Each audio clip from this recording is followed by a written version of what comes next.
This show's called Drewz Viewz. I'm doing Car Tuesday with Steven Universe, so check it out, okay? Now people love the verse, like, subscribe even. Now let's sit back and watch me watch it. Steven! Hey, Drewz Viewz here, back for Car Tuesday, reacting to cartoons on Tuesday. Steven Universe, it's verse day, thirsty verse day, and I'm thirsty to watch a little more of season 3 here, specifically episodes 7 and 8. Now last time on, I wasn't overly thrilled with the episodes last time, especially the first one. It was Hit the Diamond, I believe it was called. Little baseball pun there or whatever. I was expecting, the Rubies, the episode before that, the last shot was Ruby coming out with the eye patch. I was like, oh, it looks like, we're in for a fight here, or we're gonna learn something else about Yellow Diamond's plan, or what Ruby's about. We didn't really, though. I mean, if this is Yellow Diamond's plan, was to send these jokers, not very good because they're dumb. And our Ruby, Ruby and Sapphire, Garnet separated into Ruby and Sapphire. Ruby kind of infiltrated, got him to play baseball, got him to leave and go to Neptune or whatever. But so there's some funny jokes in the episode, but overall, the word I used was anticlimactic, which I think I still agree with. A week later, thinking on it, and I would like to still learn more about the Ruby we know and love, but she doesn't seem especially bright either.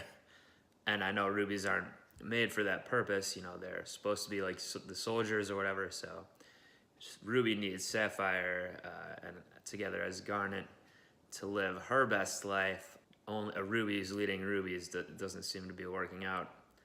I mean, maybe we'll see them come back, probably at some point. But I think YD needs to get it together over there. But apparently she was looking for Jasper, not for Peridot. So I was unclear whether she wants Jasper back as a valuable piece, a valuable warrior, or she wants her back to bring the hammer down for screwing up. But anyway, the next episode was Steven Floats. He got a new power. It's tied to his emotions, being able to float, which is a cool power. The episode was okay, but I would have liked to see a little more integration back with, that was the first episode back in Beach City in a while.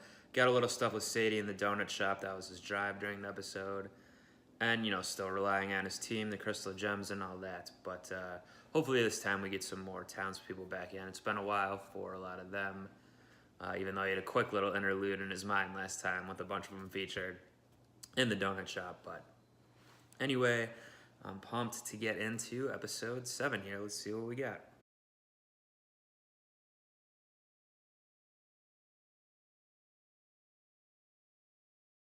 So a little musical episode there. It went with the logic that I guess musicals go with, where even though they're singing, they overhear stuff when they're singing, and it's just normal. I don't know exactly know what I'm trying to say, I guess, but the logic of a song's characters get what's going on from all the songs, or what the other people are feeling, or overheard, or whatever. Anyway, I assume they're gonna do something else with Greg being rich now. If it was just for this, I don't even they pointed out at the end, we could have done this at home. The episode wasn't really about him being rich, more about his and Pearl's relationship. Yeah, so I would assume it's gonna carry on, because before it started I was thinking, oh, maybe he's not really rich, or it's some trick, or whatever it is, some misunderstanding. But apparently he got royalties from his song being used for this burger ad or whatnot.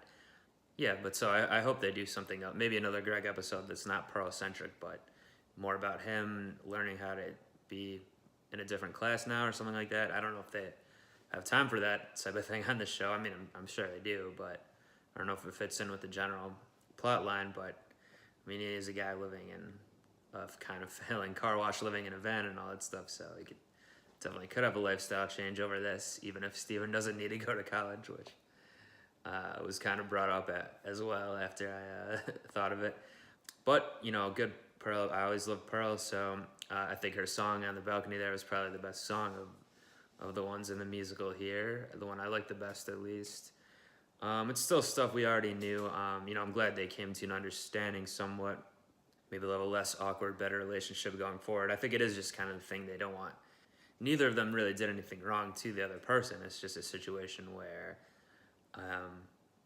one, you know, you can't, a person that's beloved by all or by a lot of people, they can only give their attention in one way to one person usually, or they should only to one person to have one kind of relationship. So, and then she's dead now anyway, she's gone, so it's at this point you might as well get over it somewhat if you're still going to be in each other's lives. And the reason they have to be in each other's lives is because of Steven. So it's kind of unique, I guess.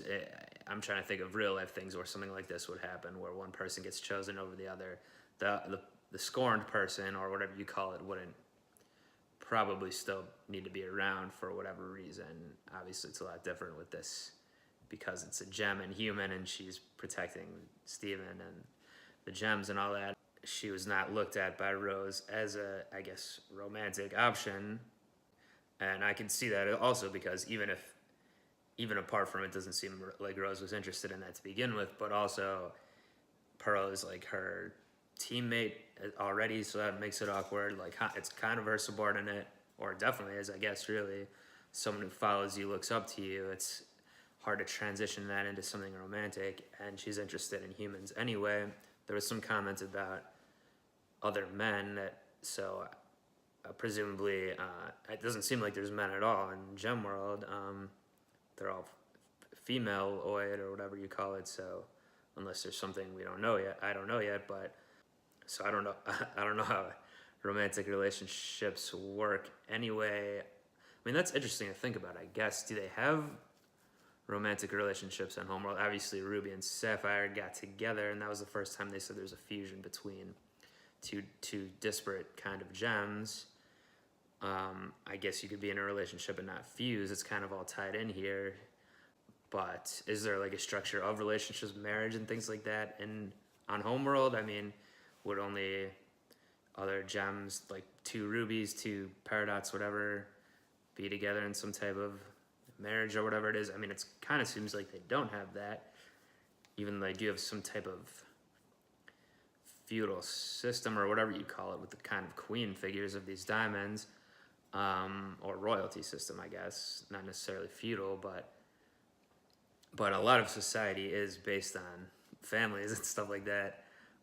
So yeah, I'd be interested to get more information on that. But anyway, getting back to the point, I see why Pearl was obviously the one not chosen and Greg was, but like they still have Steven in common, and they still have the loss of Rose in common. They can, if they have to be around each other, they might as well help each other out emotionally and all that, I guess, or at least be cordial to one another, which they kind of were somewhat before this, and I'd commented on it before, why doesn't Pearl dislike Greg more? And then we kind of find out she kind of does, or at least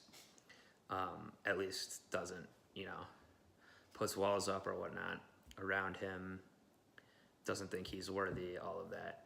So anyway, that was Mr. Greg. Like I said, I do hope that's not just like the getting rich thing wasn't just for this episode. It wouldn't really make too much sense to do that, but yeah, these episodes were what I was asking for last time. A little check-in with some of the side characters, the townspeople, and then maybe an episode focused around one of the crystal gems, which was Pearl this time, even though it was Pearl and Greg combined a bit. So that was generally what I was looking for. Hopefully we don't lose track of Peridot and Lapis for too many episodes in a row here, though, because I have really liked their inclusion in the show now, and I want to see what's going on in the plot. But yeah, good episodes there, and I will be back next Car Tuesday for The Verse, Season 3, Episode 9 and 10 already. Just cruising through Season 3 now, so look out for that one. Do subscribe to this channel if you're not. Do all those other things that people tell you to do on the channel. and join me here next time. Until then, I'm out of here. Peace.